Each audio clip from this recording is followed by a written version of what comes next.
वक्फ की जो जमीन है वो कैसे दी जाती है, सबसे पहले ये समझने की जरूरत है। अगर मैं आपको कुछ दे रही हूँ, उसमें कोई तीसरा इंसान, मैं आपको अपनी चैरिटी, अपने मन के हिसाब से आपको कुछ दे रही हूँ, उसमें कोई दूसरा इंसान आपको आके बताए कि आप उसका किस तरीके से इस्तेमाल कर सकते हैं। देखिए, सुपरफिशियली ये जो सरकार है कुछ भी बदलाव लाने के लिए हमेशा महिलाओं का इस्तेमाल, मैं खुद एक मुस्लिम महिला हूँ और मैं बहुत अच्छी तरीके से, पहले भी जब ट्रिपल तलाक का बिल आया था तो भी यही कहा गया था। और सारी की सारी जो पावर्स है वो आप अगर जिला अधिकारी को दे देंगे तो उसमें I don't think it helps anybody and we are totally against it. ये सिर्फ इंटरफेरेंस है, क्योंकि ये सरकार जिस तरीके से इनको मैंडेट मिला है और यूपी में जितनी बड़ी हार मिली है उसी का बदला लेने के लिए सबसे पहले माइनॉरिटीज पर अटैक होता है। और मुझे लगता है अगर इसी तरीके से अटैक हुआ, it's not just an attack on minorities but also on the constitution, on article 14, article 25, article 26,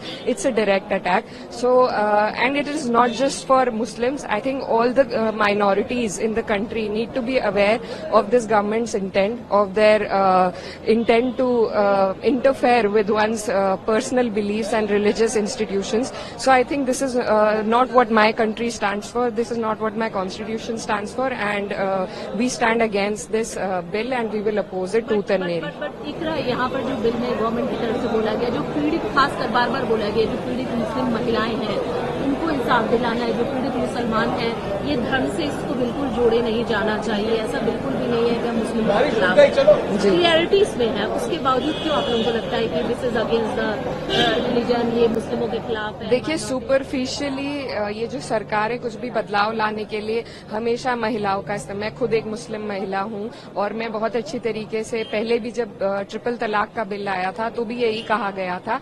पर मेरी मांग भी थी, मैंने मिनिस्टर ऑफ एजुकेशन से मांग करी थी कि आप अगर महिलाओं के लिए कुछ करना चाहते हैं तो आप उन्हें पहले पढ़ाइए, और अगर ये उसमें महिलाओं को इंक्लूड करना चाहते हैं, वो एक सिर्फ वो स्टिपुलेशन नहीं है, इसमें सारी पावर जिलाधिकारी को दी गई है, इसमें सारी पावर, इसमें और people from other communities have to be a part of it.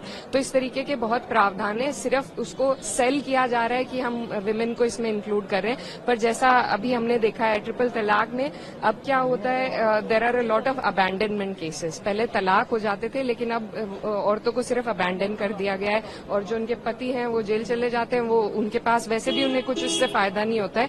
तो सुपरफिशियली उसे दिखाने के लिए महिलाओं का वो नाम का इस्तेमाल करते हैं, बट इंटेंट जो उनकी है वो पूरा विपक्ष, पूरा देश और सब लोग समझते हैं। And I think all the minorities of this country are together in it and we will oppose it.